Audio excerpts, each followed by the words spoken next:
গোপনে ইউক্রেনকে বেশ কিছু দূরপাল্লার ক্ষেপণাস্ত্র দিয়েছে যুক্তরাষ্ট্র।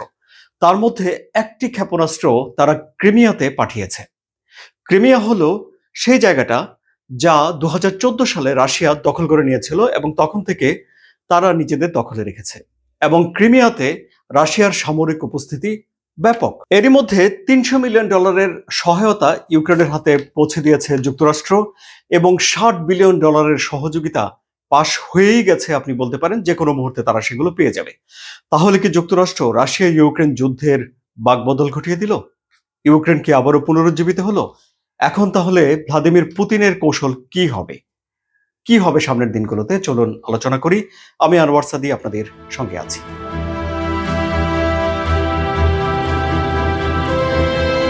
গত কিছুদিন আগেও ইউক্রেনের প্রধানমন্ত্রী এবং ইউক্রেনের রাষ্ট্রপতি দুজনেই গোলাবারুদের অভাবের কথা গণমাধ্যমে সাক্ষাৎকার দিয়ে বলে বেরিয়েছেন এবং এমনও কথা বলেছিলেন যে ইউক্রেনের প্রধানমন্ত্রী যে যুক্তরাষ্ট্রের সহযোগিতা না পেয়েই হয়তো ইউক্রেনের পতন হয়ে যাবে এবং জেলেনস্কি বলেছিলেন যে দ্রুত মার্কিন সহায়তা যদি না পায় তাহলে আরো জমি রাশিয়ার কাছে চলে যাবে। গত অক্টোবর থেকে ইউক্রেন পূর্বাঞ্চলের 583 বর্গ কিলোমিটার জায়গা রুশ বাহিনীর কাছে হারিয়েছে এবং গোলাবারুদের অভাবে তাদের সীমান্তে লড়াইয়ে তার দুর্বল পজিশনে ছিল। এই যে দুটি সহযোগিতার কথা বললাম, একটি হলো $৩০০ মিলিয়ন যা এরই মধ্যে পৌঁছে গেছে ইউক্রেনের হাতে, আরেকটি হলো $৬০ বিলিয়ন যা হাউস অব রিপ্রেজেন্টেটিভে আটকে ছিল, সেখান থেকে এটি পাশ হয়েছে, সিনেটে সেটি সই হয়েছে এবং বাইডেন যে কোনো মুহূর্তে সই করবেন। যে কোনো মুহূর্তে এই সহযোগিতা এখন ইউক্রেনের কাছে চলে যাবে।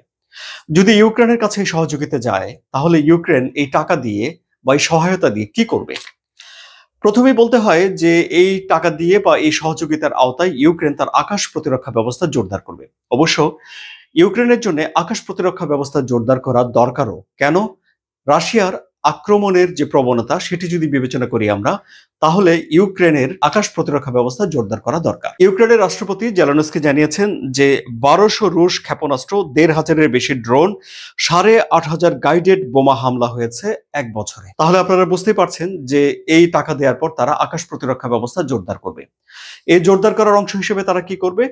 জেলেনস্কি চান যে আরো 7টি প্যাট্রিয়ট ক্ষেপণাস্ত্র ব্যবস্থা ওখানে মোতায়েন করতে। তাহলে যে মিসাইল ছুড়বে রাশিয়া এবং যে বোমারু বিমান পাঠাবে রাশিয়া, সেগুলো তারা প্রতিহত করে দিতে পারবে। $৩০০ বিলিয়ন সহযোগিতার আওতায় গোপনে যুক্তরাষ্ট্র ইউক্রেনকে যেসব দূরপাল্লার ক্ষেপণাস্ত্র দিয়েছে তার একটি 300 কিলোমিটার দূরে গিয়ে আঘাত হানতে পারে। সম্প্রতি ক্রিমিয়াতে ইউক্রেন একটা হামলা করেছে এবং রাশিয়ার ভূখণ্ডের ভিতরে একটি বোমারু বিমান ভূপাতিত করেছে বলে দাবি করছে ইউক্রেন। রাশিয়া বলছে যে তাদের বিমানের যান্ত্রিক ত্রুটির কারণে এই বিমানটি নিচে নামিয়ে আনা হয়েছে, কিন্তু ইউক্রেন বলছে যে না, এটি তারা ভূপাতিত করেছে। অর্থাৎ তাহলে তারা কি যুদ্ধের মোড় ঘুরিয়ে দিচ্ছে? জেলেনস্কি বলছে যে এই সহায়তা পাওয়ার পর এখন ভ্লাদিমির পুতিন যেসব পরিকল্পনাগুলো করবেন সেসব পরিকল্পনার বিরুদ্ধে তারা রুখে দাঁড়াবে। আর কি ধরনের সামর্থ্য এই সহযোগিতার আওতায় ইউক্রেন বাড়াতে পারে? ইউক্রেন তাদের গোলাবারুদের সম্ভার বাড়াবে, সরবরাহ বাড়াবে, বিশেষ করে কামানের সরবরাহ বাড়াবে। কারণ লড়াই হচ্ছে 600 মাইল দীর্ঘ জায়গা জুড়ে এবং সেখানে গত অর্ধ বছর অর্থাৎ 6 মাস ধরে ব্যাপক গোলাবারুদের অভাবে ছিল ইউক্রেন। এখন সেখানে তাদের গোলাবারুদের সংখ্যা বাড়াতে হবে। এছাড়া ইউক্রেনকে কয়েকটি দেশ যুদ্ধ বিমান দেওয়ার জন্য প্রতিশ্রুতি দিয়েছে। ইউক্রেনের পাইলটরা তাদের দেশের বাইরে প্রশিক্ষণ নিচ্ছে, কিন্তু পুতিন একটি হুমকি দিয়ে রেখেছেন যে অন্য কোনো দেশ থেকে যদি কোনো বিমান ইউক্রেনে যায় এবং যুদ্ধক্ষেত্রে অংশগ্রহণ করে তাহলে যে দেশ থেকে বিমানটি উড়ে যাবে সেই দেশ রাশিয়ার আক্রমণের বৈধ লক্ষ্যবস্তু হবে। কিন্তু তারপরেও আকাশ প্রতিরক্ষা ব্যবস্থা জোরদার করার পাশাপাশি এটি ধারণাই করা যায় যে ইউক্রেন তাদের বিমানের সংখ্যা বাড়াবে এবং আকাশকে সুরক্ষিত করবে। তাহলে গোলাবারুদ, কামান, আকাশ প্রতিরক্ষা ব্যবস্থা এবং বিমান, এই কয়টি বিষয়কেই সুসংহত করে ইউক্রেন এবার রাশিয়াকে মোকাবেলা করার জন্য সামনে এগিয়ে যাবে। কিন্তু এই সহযোগিতা থেকে ইউক্রেন ঘুরে দাঁড়ানোর কিছুটা শক্তি পাবে, এটি যেমন আপনি বলতে পারেন, তেমনি বিশ্লেষকরা বলছেন যে আরো কয়েকটি বিষয় স্পষ্ট হয়ে গেছে। কি সেই বিষয়? সেটি হলো যে যুক্তরাষ্ট্রের সহায়তা ছাড়া ইউক্রেনের পক্ষে একা এই যুদ্ধ এগিয়ে নিয়ে যাওয়া সম্ভব নয়, এটি প্রমাণিত হয়েছে। দ্বিতীয় বিষয় হলো যে যদি যুক্তরাষ্ট্র সহায়তা না করে তাহলে শুধুমাত্র ইউরোপের একার সহযোগিতা নিয়ে ইউক্রেন রাশিয়াকে মোকাবেলা করতে পারবে না বলেও বিশ্লেষকরা এখন বলছেন। তাহলে ভ্লাদিমির পুতিন এখন কি করবেন? ধারণা করা হচ্ছিল যে ভ্লাদিমির পুতিন এই যুদ্ধে ইউক্রেনকে ব্যর্থ প্রমাণ করে দিতে চায়, অর্থাৎ এমন একটা জায়গায় নিয়ে যেতে চায় যেখানে ইউরোপ বুঝতে পারবে যে তারা ইউক্রেনে ব্যর্থ হয়েছে, যুক্তরাষ্ট্র বুঝতে পারবে যে তারা ইউক্রেনে ব্যর্থ হয়েছে, ইউক্রেন বুঝতে পারবে যে তারা রাশিয়ার এগেনস্টে ব্যর্থ হয়েছে। ফলে এটি যদি মীমাংসা হয়, এই যুদ্ধ থেমেও যায়, তাহলে আলোচনায় রাজনৈতিকভাবে কিছুটা সুবিধাজনক অবস্থানে থাকতে পারত রাশিয়া, যদি ইউক্রেন বেকায়দায় থাকতো। কি সুবিধা?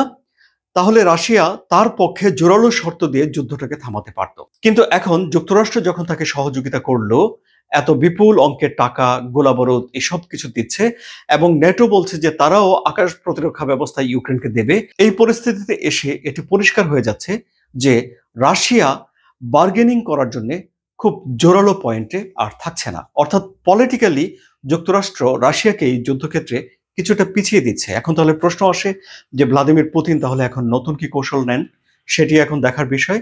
এবং এই যুদ্ধ এত সহায়তা পাওয়ার পরও আরো কতদিন টিকে থাকে, সেটিও একটি দেখার বিষয়। আপনাদের কি ধারণা হচ্ছে এই যুদ্ধের পরিণতি কি হতে যাচ্ছে? কমেন্টে জানান। আপনাদের বিশ্লেষণ শুনতে আমি খুবই আগ্রহী। আমার আলোচনা যদি আপনাদের ভালো লাগে তাহলে আপনারা কমেন্ট করবেন এবং সাবস্ক্রাইব করে আমার চ্যানেলের সঙ্গেই থাকবেন। এতক্ষণ সঙ্গে থাকায় ধন্যবাদ সবাইকে।